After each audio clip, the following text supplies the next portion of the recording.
Assalamualaikum warahmatullahi wabarakatuh. A'udzu billahi samil alim minasyaitonir rajim. Bismillahirrahmanirrahim. Alhamdulillahi rabbil alamin.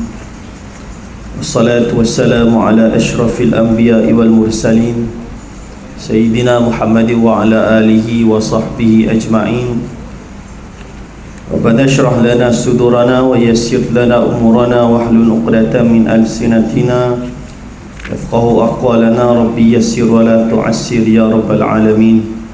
Qala Allah ta'ala a'udzu billahi minasy syaithanir rajim.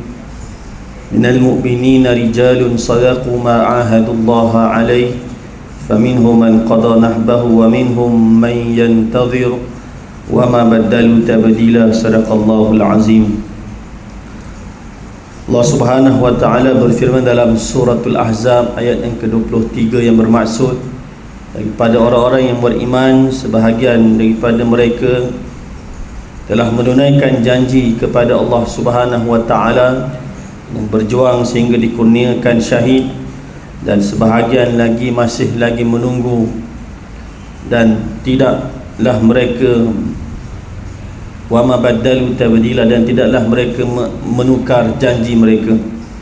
Yang saya hormati lagi saya kasihi para imam, para asatizah, tuan-tuan guru, pengurusi dan ahli jawatan kuasa masjid Nurul Aman, Aman Mahkota Aman, muslimin dan muslimat yang dirahmati Allah Subhanahu wa taala. Alhamdulillah, Allah Subhanahu wa taala permudahkan urusan kita pada malam ini.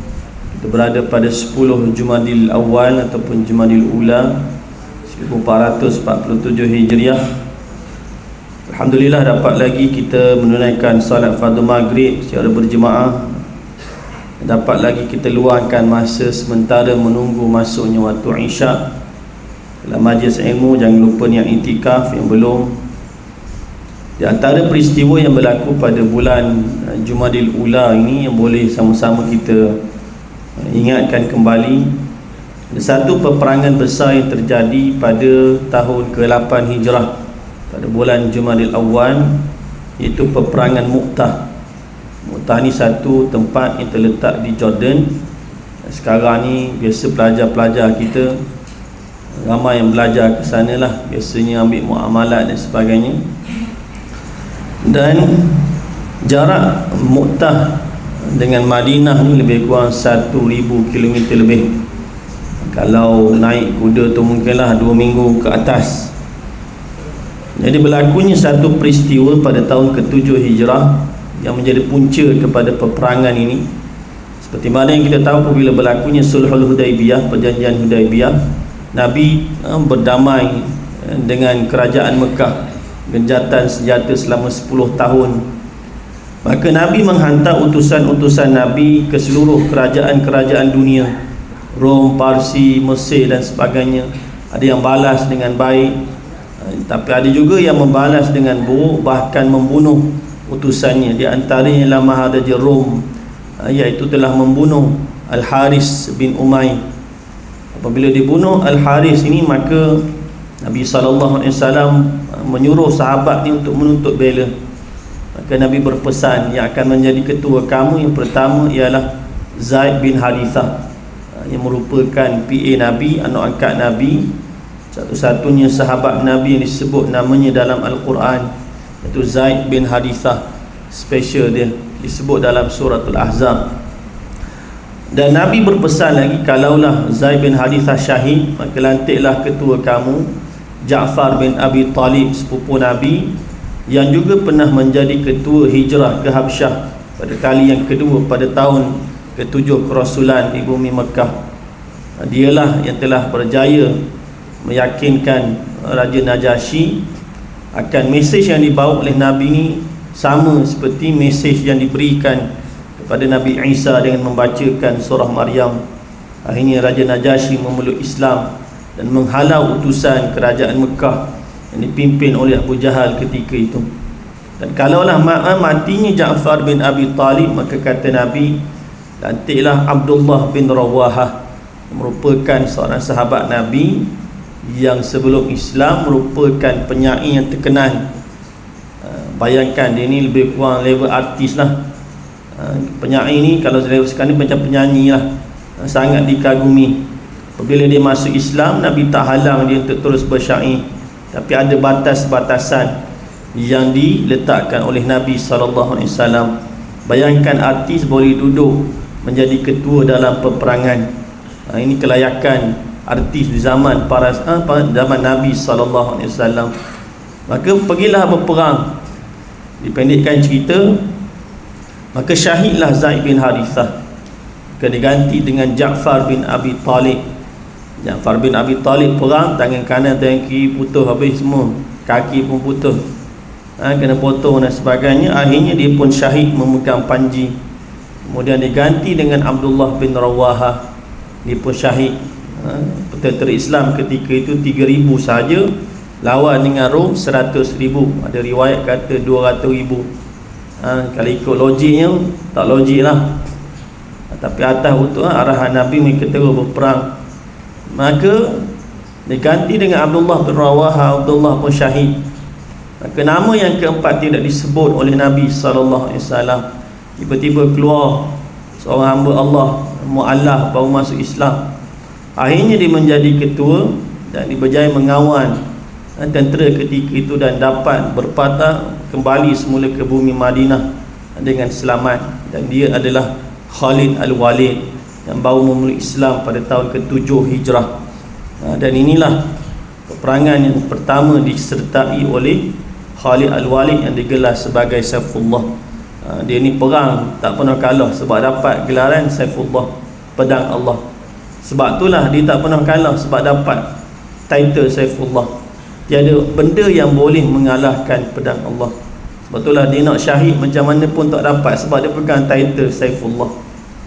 Dan banyak mana perang, dan di zaman Sayyidina Umar kita tahulah ada cerita diletakkan diletak jawatan, molek duduk atas ditarik ke bawah, supaya orang tak meletakkan keyakinan masuk perang kalau ada Khalid Al-Walid confirm menang. Dan Khalid Al-Walid tak bunyi pun dalam media sosial dan sebagainya lah. Pada zaman kita ni lah tak bunyi pun, akhirnya dia terus. Dan dia tidak, walaupun tak meninggal di medan perang, dia meninggal di inilah, dalam ada riwayat dalam tidur dan sebagainya. Inilah di antara Khalid Al-Walid. Al-Walid ni dia masuk Islam lebih kurang dengan Abu Hurairah radhiyallahu anhu. Walaupun dia hidup dengan Nabi 3 tahun lebih, tapi banyak sumbangan dia kepada Islam. Kita nak begitulah, yang disebut sebagai umur yang diberkati. Muslimin muslimat yang dirahmati Allah Subhanahu wa taala, pada malam ini dalam masa yang ringkas saya nak bawa satu tajuk, tawassul.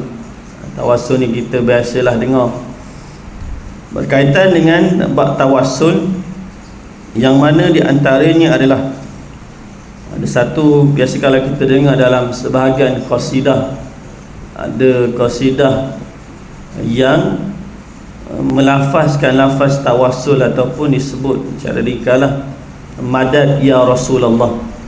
Madad ni bermaksud tambah, bantu, kan? Kita belajar dalam mad asli, mad tu adalah tambah. Molek baca seharakat jadi 2 harakat. Begitu jugalah yang selainnya. Apakah hukum kita meminta ataupun bertawassul kepada Rasulullah? Dalam perkataan inilah madad berartilah bantulah, madad ya Rasulullah, bantulah kami wahai Rasulullah. Jadi sebelum kita nak bincang lebih detail, maka kita perlu tahu apakah makna tawassul, apakah bahagian-bahagian tawassul yang disepakati oleh para ulama, ataupun apakah yang tidak disepakati oleh para ulama. Sebahagian ahli sunnah bersetuju, sebahagian tak bersetuju. Kalau sekarang ni bahasa mudahnya ada yang tak bersetuju, apakah sebabnya tak bersetuju? Jadi kita nak tahu sedikit supaya kita tidak terjebak dalam, kita panggil apa, jatuh mengkafirkan di antara satu sama lain. Bila sebut berkaitan tawassul ini, pertama, tawassul ini bukanlah termasuk dalam bab yang disebut sebagai bab, bukanlah bab yang kita panggil apa, itu adalah bab furu' sahaja. Dia bukanlah bab usul. Usul ni adalah foundation, asas. Jadi kalau asas ni kebiasaannya, Kalau berbeza, diboleh membawa kepada terkeluar dalam daripada ajaran Islam. Tapi dalam bab furu' hanyalah dalam bab fiqh, iaitu tentang kaedah berdoa. Nak berdoa boleh tak dengan menggunakan wasilah ataupun tak boleh. Jadi bukanlah termasuk dalam cabang akidah. Jadi janganlah kita dalam berbeza dalam bab khilaf, dalam perkara-perkara khilafiyah sampai mengkafirkan di antara satu sama lain dalam media sosial dan sebagainya. Dan disebut bertawassul ini, tawassul secara mudahnya adalah, kalau dalam bahasa kita sebut sebagai wasilah. Bila sebut wasilah ni bermaksud perantaraan. Di antaranya dalam kitab Dr. Qaradawi Usul fil Aqidah Bainas Salaf wal Khalaf, bab pada akidah di antara salaf dan khalaf, menyebutkan tawassul bermaksud mengambil wasilah bagi mencapai sesuatu yang diingini. Jadi macam kita lah, kita nak sembelih lembu, maka dengan cara kita menggunakan wasilah pisau. Jadi pisau itu adalah wasilah untuk kita mencapai tujuan kita nak dapatkan daging lembu. Tapi sekarang ni di antara ujian kita lah, 3 hari lepas akan masuk dalam media sosial, ada seorang adik ditikam abang ni kan, sebab dikatakan dia terjebak dengan game Roblox ke, wallahu a'lam lah. Sebab kalau dalam game ni dia tiada, nothing impossible kan. Kalau zaman dulu ada yang mereka tu terpengaruh dengan game GTA dan sebagainya, sampai dia boleh bunuh polis dan sebagainya. Sebab dalam game tu biasa bunuh polis, jadi dia kat luar dia rasa nak bunuh juga boleh, jadi dia bunuh. Dalam lah ini di antara pengaruh media sosial ataupun pengaruh gadget zaman sekarang ni. Dan di antaranya disebut jugalah tawassul atau wasilah adalah keinginan atau permintaan. Jadi kalau secara mudah bila sebut tawassul ini secara terminologi adalah usaha mendekatkan diri kepada Allah dengan menggunakan wasilah. Nak mendekatkan diri, taqarrub ila Allah dengan menggunakan wasilah, ataupun dengan kata yang lain memohon pertolongan atau memohon diterima doa dengan bergantung pada seseorang yang mempunyai kedudukan yang tinggi di sisi Allah Subhanahu wa taala. Meminta pertolongan daripada seseorang yang kedudukannya tinggi dengan Allah untuk doanya diperkenankan oleh Allah. Simple lah. Kalau kita boleh bagi analogi makhluk sebagai contoh, kalau kita ni netizen, orang biasa lah, kita nak jumpa dengan orang yang besar, kita akan bahasa mudah kita guna kabel lah. Sama ada kabel ni orang PA dia ke, ataupun orang siapa-siapa lah yang dekat mak ayah dia. Kalau zaman Nabi pernah berlaku guna kabel ni, iaitu kalau kita baca dalam buku Dr. Qaradawi, di antara dinukilkan satu cerita, ada satu kabilah daripada Bani Khuzamah, satu kabilah yang seorang wanita ni telah terbukti bersalah mencuri. Maka apabila diadili nisab dan sebagainya cukup, maka dijatuhkan hukuman hudud, potong tangan semasa hayat Nabi SAW. Dan sebelum nak dijatuhkan hukuman hudud ini, maka Bani apa saya tak ingat nama dia, dia akhirnya pergi bertemu dengan Usamah bin Zaid. Usamah bin Zaid ni siapa? Anak Zaid bin Harithah lah. Zaid bin Harithah PA Nabi, orang paling dekat dengan Nabi. Maka mungkin payah nak jumpa Zaid bin Harithah, maka dijumpa kepada Usamah bin Zaid, anak kepada Zaid bin Harithah. Maka dia jumpa Bani Makhzum, Bani Makhzum.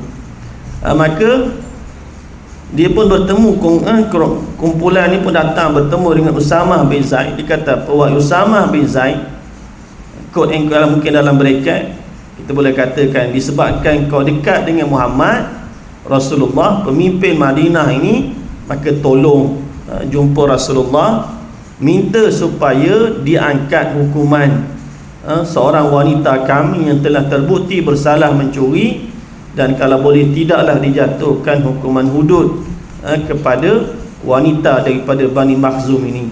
Maka Usamah bin Zaid pun pergi jumpa Rasulullah. Apabila dia dengan Nabi, maka menyebabkan Nabi marah. Kalau kita belajar dalam kitab Syama'il, tanda Nabi marah ada satu urat naik di atas dahi Nabi, di antara dua kening Nabi sallallahu alaihi wasallam.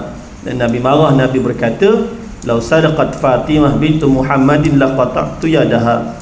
Kalaulah Fatimah binti Muhammad sendiri mencuri, aku akan potong tangannya.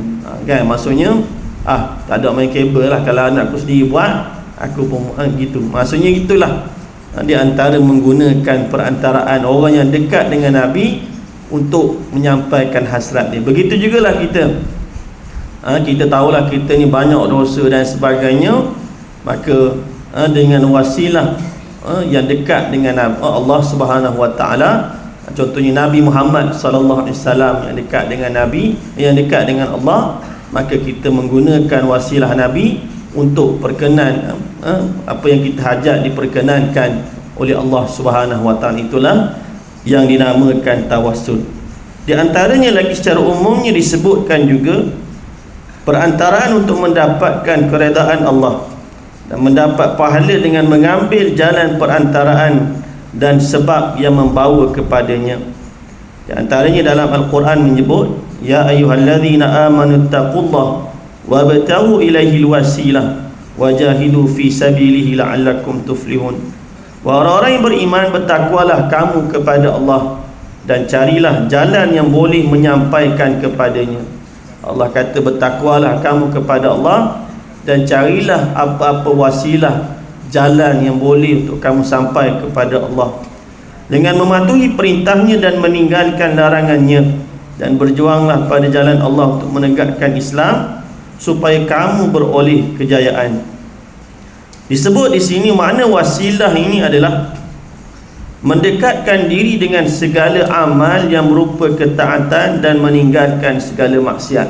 Apa-apa saja perkara seperti mana yang telah diperingatkan oleh khatib pada setiap hari Jumaat, kan, ittaqullah dan sebagainya.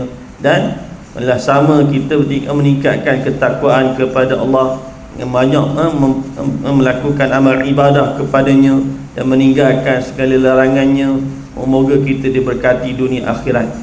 Jadi di sini disebut bermaksud bahawa ni ada satu, saya diminta jadi hakim satu program macam ni lah, program amal Islami mu'allaf peringkat negeri Pahang. Kita lembatkan UAE dan saya jadi hakim lah. Ada satu dia, dan banyak pertandingan yang dibuat lah. Pertandingan khutbah ada, pertandingan tazkirah dan sebagainya. Maksudnya mu'allaf ni apa title mu'allaf? Kalau di Pahang ni adalah dia masuk Islam tempohnya adalah 7 tahun sahaja. Kalau 8 tahun tak dikira mu'allaf dah. Jadi itulah bermaksud orang yang berjinak-jinak dengan Islam 7 tahun je. Kalau awak dah 20 tahun bukan mu'allaf dah, kan? Sebab ada orang dia nak title mu'allaf tu sebab apa? Dia layak dapat bantuan zakat, kan? Dah 20 tahun. Kalau dia di Gombak tu ada, dululah zaman dulu ada seorang pokcik tu, dia mengaku dia mu'allaf. Tanya masuk Islam bila? Dekat 20 tahun dah, tak dikira mu'allaf dah. Di Pahang 7 tahun sahaja. Maka dia buat pertandingan lah. Dan ada satu dan setiap peserta ni diwajibkan ada coach.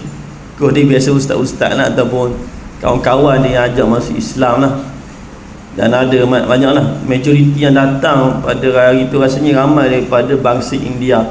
India ramai, Cina tak ramai lah, asli pun ramai. Dan ada satu ni dia khutbah sedap lah, kan? Memang sedap lah dia punya konten dia dan sebagainya. Tapi satu je dia terlupa nak sebut ittaqullah. Dia tak ada dalam tadi ittaqullah. Tu jen lah. Dia tak buat rukun, maka tak sah lah dia punya khutbah dia. Jadi sebab itulah khutbah wajiblah disebut ittaqullah. Jadi Inilah yang disebutkan, yang dimaksudkan dengan wasilah di sini adalah melakukan amal ketaatan dan menjauhkan segala maksiat. Jadi bila sebut tawassul ini di antara yang disebut. Dan Ibnu Katsir dan Ibnu Abbas mengatakan wasilah dalam ayat ini adalah pendekatan, itu mendekatkan diri kepada Allah. Inilah di antara pandangan ahli tafsir dalam meriwayatkan ataupun memberikan tafsir makna kepada ayat perkataan wasilah dalam surah Al-Ma'idah ayat 35. Secara umumnya bila sebut tawassul ini, ada 3 kategori tawassul yang telah disepakati oleh ulama. Kita akan sebut yang disepakati dan yang tidak disepakati selepas ini. Yang pertama adalah bertawassul. Tawassul yang disepakati oleh para ulama, bertawassul dengan nama-nama dan sifat Allah. Ini adalah ulama ittifaq, ulama sepakat bahawa dia adalah tawassul yang dibolehkan.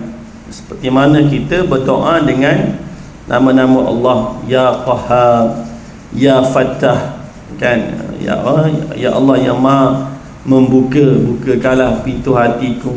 Ya Razzaq, Ya Allah yang Maha memberi rezeki, kurniakanlah kepada aku rezeki. Itu tak ada masalah. Menggunakan kemuliaan nama-nama Allah untuk kita dekat dengan Allah, dan supaya apa yang kita hajatkan diperkenankan oleh Allah Subhanahu wa taala.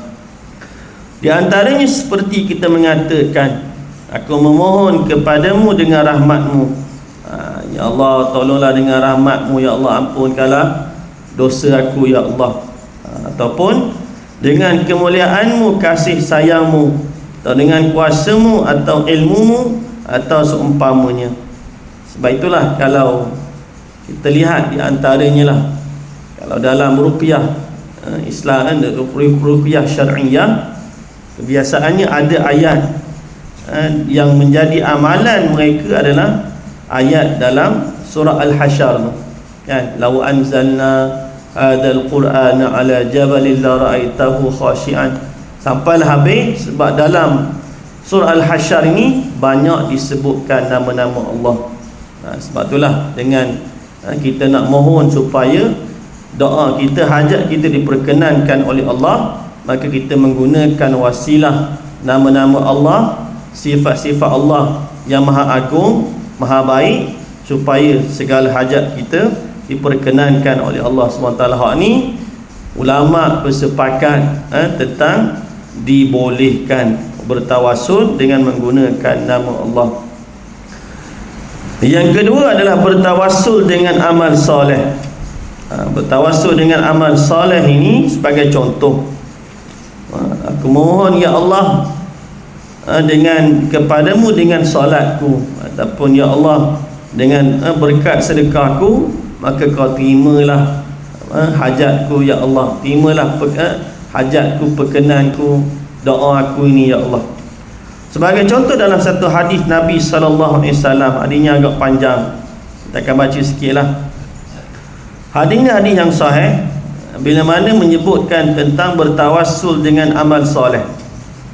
Ada di zaman Bani Israel dulu, ada 3 orang sahabat, dia bermusafir sama-sama lah. Lalu bila mana dia bermusafir ini disebutkan, sampailah satu masa dia di satu tempat, dia berteduh di satu gua. Maka tiba-tiba jatuhlah satu batu besar, fan hadarat sakhrah minal jabal, maka jatuhlah sakhrah ni batu yang besar daripada bukit. Maka akhirnya menutuplah pintu gua itu, fasaddat alaihimul ghar, faqalu innahu la yunjikum min hadhihi sakhrah illa an tad'u Allah bi salihi a'malikum.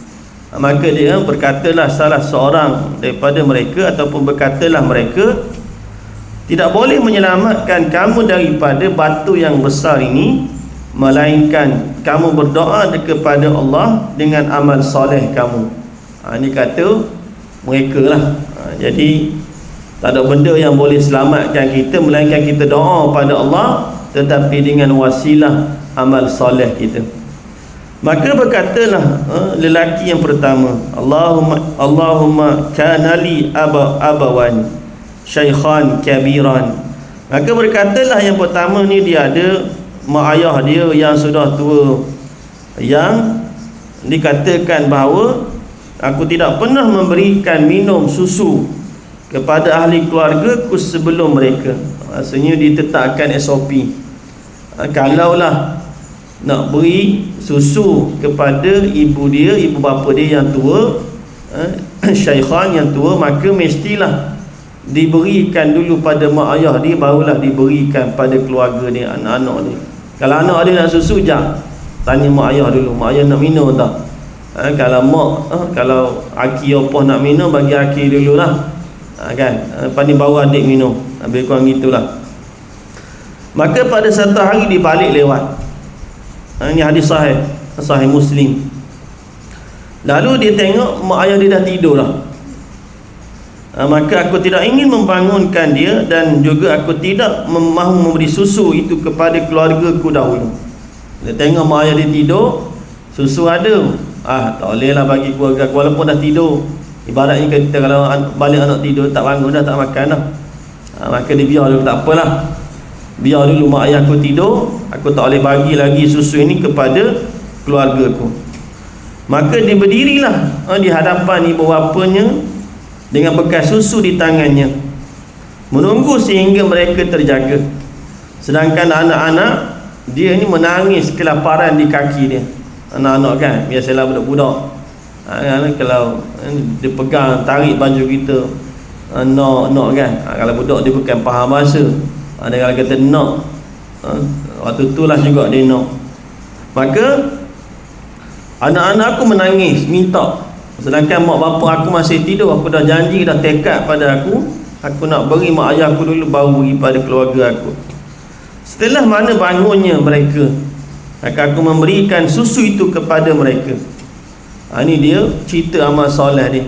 Maka dia pun berdoa kepada Allah, ya Allah, jika aku melakukan perkara itu dengan mengharapkan redamu, ya Allah, maka lepaskanlah kami daripada batu ini. Maka apabila dia doa, batu tu bergerak sikit. Inilah yang disebutkan amal soleh yang dibuat kerana ikhlas kerana Allah, maka boleh menjadi wasilah untuk doa kita, hajat kita diperkenankan oleh Allah. Maka adalah yang kedua pula, dia bertiga. Dia kata apa? Aku ada seorang sepupu yang aku cinta kepada dia, sepupu perempuan, dan aku ingin bersama dengannya, tetapi dia tolak.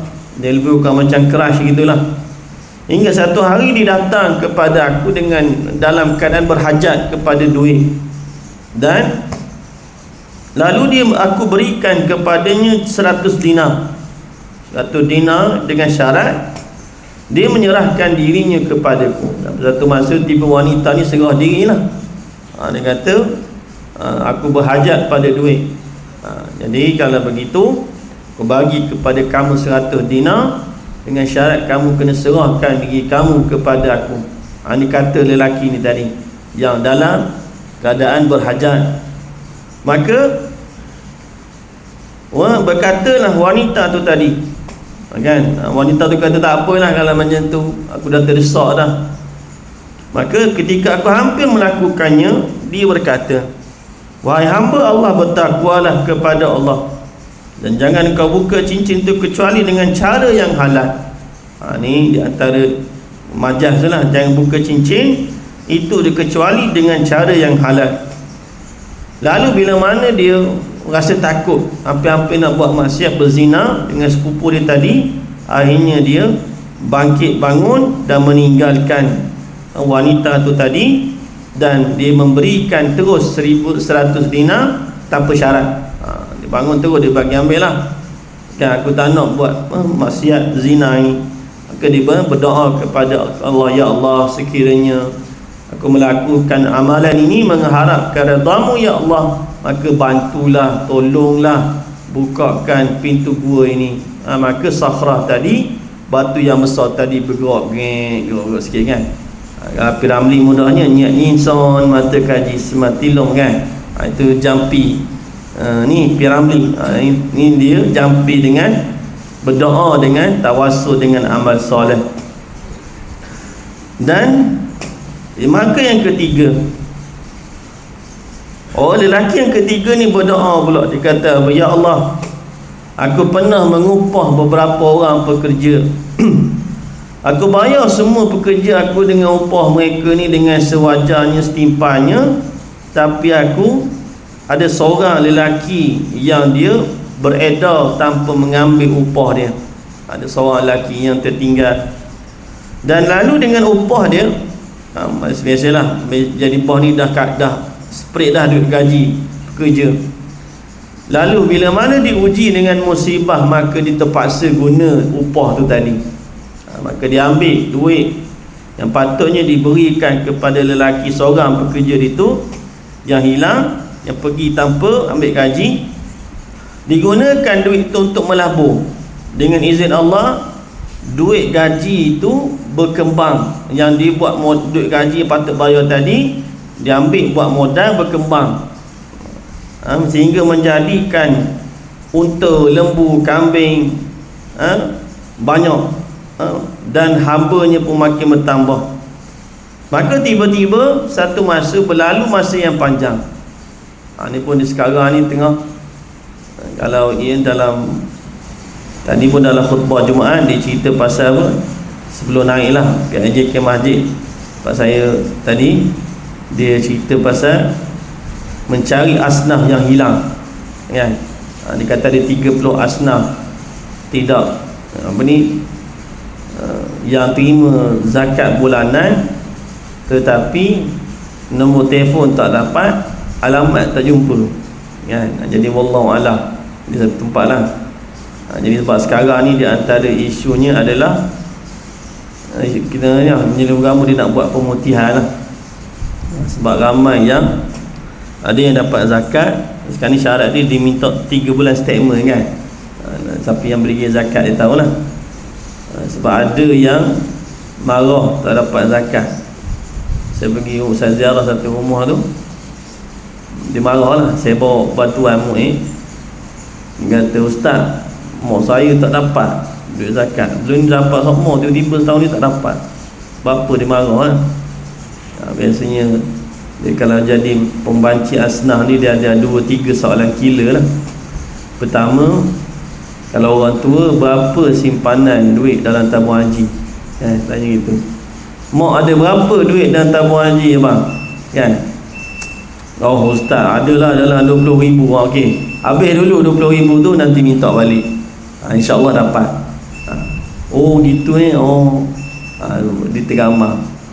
Satu lagi, kalau orang kampung tanya berapa ekor bela lembu, bela kambing kan. Adalah Ustaz 30 ekor lembu. Beres kan. Awak tak layak dapat zakat. Dia melebel kan. Ngapa tarik duit, kami boleh dapat dah kan. Jadi itulah. Dia satu masjid tu, seorang jemaah tu, Korea dia lah, dia ambil baku makanan setiap bulan. Ni bila orang siasat dia rupanya dia ni nampak macam miskin, tapi ada 3 biji rumah kat Kuantan ni kan. Tak tahulah dia PM dia, tak tahu nak cakap benda, tak tahulah. Dia jenis suka dapat benda free. Kalau benda tu orang sumbang umum tak apa. Ni zakat ni ada asnaf dia, ada resipien dia, orang yang boleh terima. Kalau bukan daripada 8 asnaf, janganlah duduk sibuk kan. Jadi kita tahu je lah. Maka akhirnya disebutkan, tiba-tiba bertahun-tahun dah berlalu, bisnes dia pernah berkembang dengan guna duit modal upah tadi. Datanglah hamba Allah lelaki ni minta. Maka apa kata pengembala kambing ni, token dia kata apa, segala apa yang kau lihat depan mata ni semua milik kau. Lalu orang yang minta gaji ni kata, biar betul munawak ni kan, pelawak ni, mana mungkin aku punya gaji aku sebulan je aku tak tutup itu, contohlah lebih kurang gitu. Maka jangan memperolokkan, jangan main-main lah. Aku tak main kan Tetapi waktu kau tak ambil gaji dulu, duit tu aku guna rolling modal tu, upah tadi aku rolling, buat beli-beli ni lah kambing lembu, dan akhirnya membiak, maka kau ambil lah semua ni kamu punya. Dan orang lelaki ni jenis tak berhati perut juga kan, jenis luar benda juga, dia ambil semua bawa balik, tak tinggal satu benda pun pada hamba Allah ni kan. Kalau ikut logiknya, awak tinggal lah sikit, awak pada-pada lah juga, awak dia ambil semua. Maka dia kata, disebut dalam hadis ni, dia ambil pergi tanpa meninggalkan apa-apa pun, satu benda pun dia tak tinggalkan kepada waqtaraktu zahab alladhi a'tiyahu. Ini dalam ni yang ketiga ni adalah disebutkan bahawa dia ambil semua sekali, falam yatruku minhu syai'an, dia tak tinggal benda pun. Maka sedih kawan ni lah, dia berharap tinggalan sikit kan, dia ambil belakang. Maka dia berdoa pada Allah, ya Allah aku buat ni, kalau lah aku buat benda ni nak mengharapkan redamu ya Allah, maka bukalah pintu gua ni. Akhirnya terbukalah pintu gua ni. Maka gitulah kan, kita anak-anak kita nak SPN sebagainya, mungkinlah boleh kita, ini hadis sahih. Jadi memang ini disepakati ulama, tak kisahlah Wahabi ke siapa-siapa ke, salah ke khalah ke, setuju kepada tawassul yang kedua ini. Maka anak-anak kita nak SPN kan, PKK ke, ya Allah kan, kita doalah, aku dulu ada buat satu amal soleh, aku buat ni memang hanya mengharap redamu ya Allah. Maka ya Allah bantulah, pemudahkanlah urusan anakku nak exam ni dan sebagainya, perkenankan hajatku ya Allah. Carilah amalan yang betul-betul kita buat mengharapkan redha Allah. Maka kalau betul lah amalan tu buat kerana redha Allah, insya-Allah hajat kita akan diterima oleh Allah Subhanahu Wa Taala. Dan yang ketiga yang disepakati oleh para ulama, dia bahasa mudah kalau zaman label sekarang ni Ahlussunnah wal Jamaah Wahabi, itulah lebih kurang.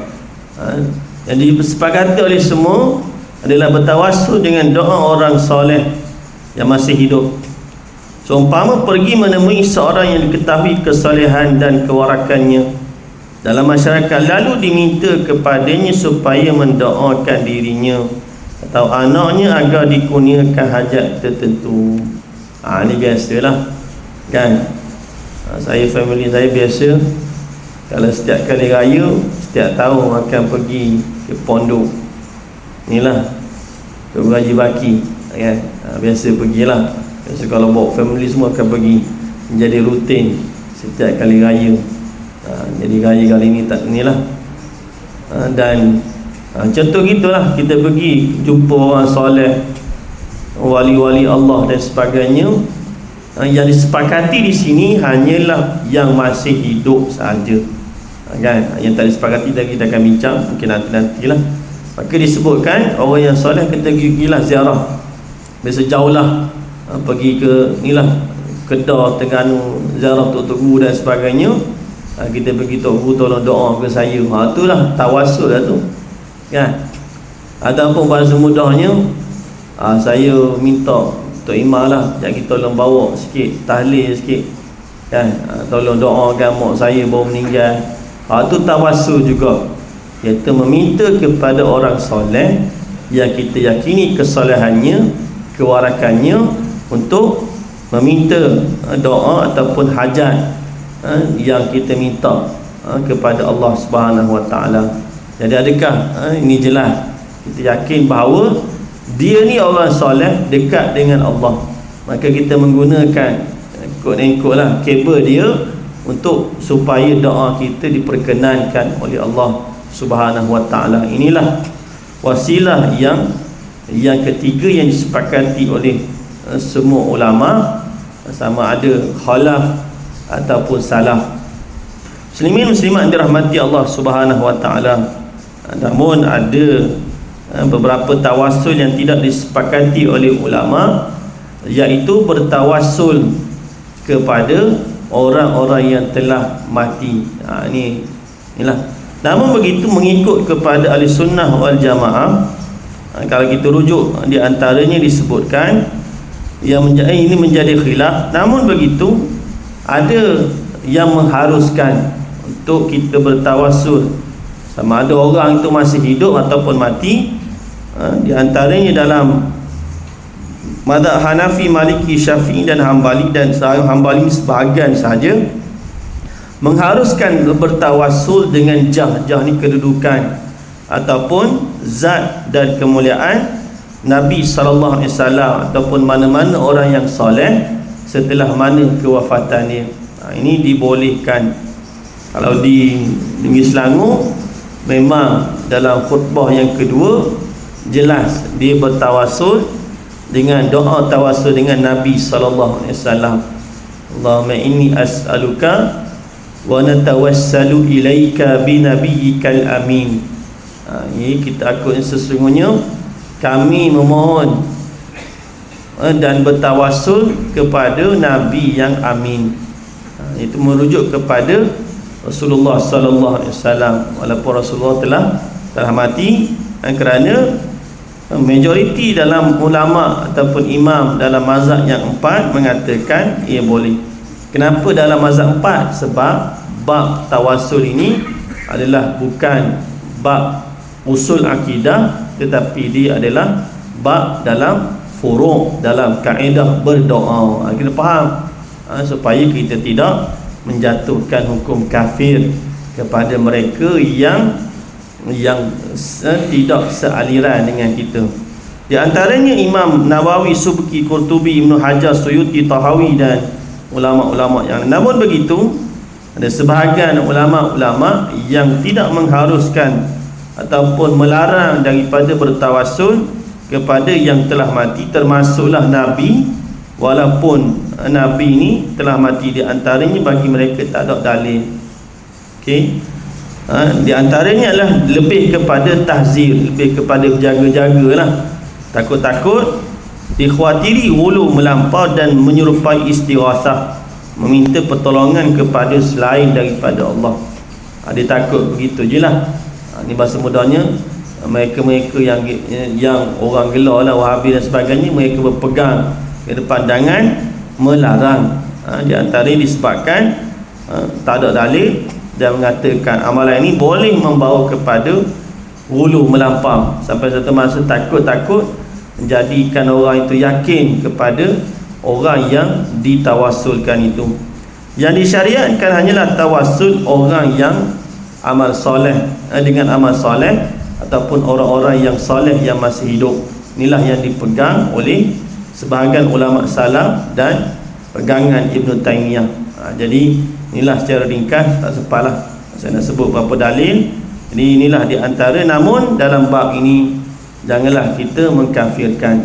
Adakah boleh menyebut lafaz madad ya Rasulullah? Kalaulah kita menyebut qasidah dengan mengharapkan ya Allah, madad ya Rasul, bantulah kami wahai Rasulullah, dengan berharap supaya kita beroleh syafaat Rasulullah sallallahu alaihi wasallam pada hari akhirat nanti, maka jawapannya dibolehkan.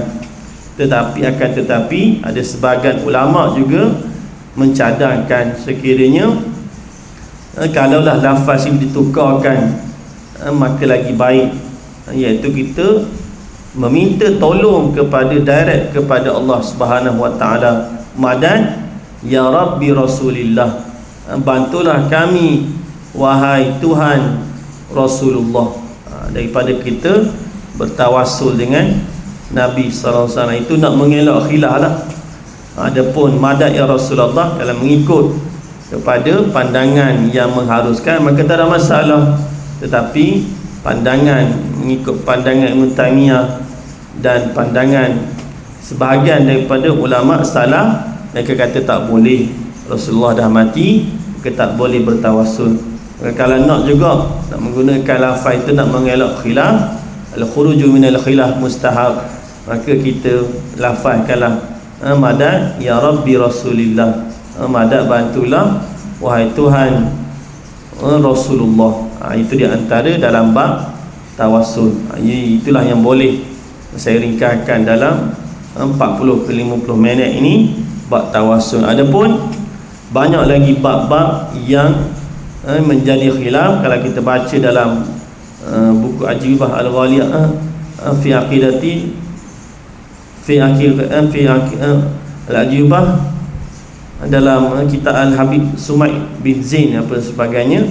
Maka ada banyak lagi bab-bab yang khilaf selain daripada tawassul, istighatsah, tabarruk dan sebagainya lah, dan isti'anah dan sebagainya. Adakah ini pun bab-bab khilaf jugalah. Jadi termasuk jugalah dia lebih kurang macam bab tawassul tu tadi.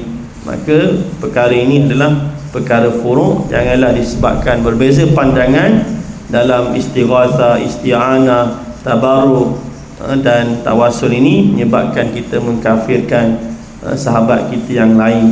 Dan apa pun yang penting, jangan kita melihat pada zahir lah. Jadi kita kena siasatkanlah betul lah. Orang tu pergi kubur kan, yang berkaitan dengan ada yang kata pemuja kubur dan sebagainya. Betul tak dia pergi kubur tu nak puja kubur, ataupun dia pergi kubur berdoa kepada berkat wali-wali Allah dan sebagainya. Itu pun jangan kita terus melabelkan orang dengan sekali pandang saja. Kita kena siasat dulu betul ke tidak. Jadi zaman sekarang ni zaman media sosial, zaman pada tahu, dia tahu belaka, dipandai buat pandai, suka menjatuhkan hukum. Jadi jaga-jaga ni dalam bab takfir ini. Kalaulah orang yang kita kafirkan itu betul-betul dia buat benda yang kufur, maka jatuh pada dia, betul lah. Tapi sekiranya tidak dilakukan perkara yang kufur, maka kufur terjatuh kepada kita yang menuduh. Man qala li akhihi ya kafir faqad ba'a biha ahaduhuma. Maka siapa yang kata kepada saudaranya wahai kafir, mu ni kafir yang buat macam ni, maka kata Nabi SAW faqad ba'a biha ahaduhuma, maka jatuhlah kafir itu kepada salah seorang kamu. Kalau yang dituduh tu betul buat kafir, maka jatuh kafir pada dia. Tapi kalau yang dituduh tu tak buat kafir, maka jatuh pada yang menuduh. Jadi gitulah konklusi yang boleh kita dapat daripada perbincangan bab tawassul. Yang baik datang daripada Allah, dan kurang dan kekurangan dan kejahilan saya. Dan di belakang ada buat tabung sekolah lah, insyaAllah untuk masih lagi dalam fasa untuk membina kantin, untuk memberi kemudahan kepada 200 orang staf Seriti Al-Itqan, warga Seriti Al-Itqan. Dan doalah moga dimudahkan segala urusan insya-Allah. Wallahu a'lam. Aqulu qawli hadza wa astaghfirullahal azim li wa lakum. Wassalamu alaikum warahmatullahi wabarakatuh.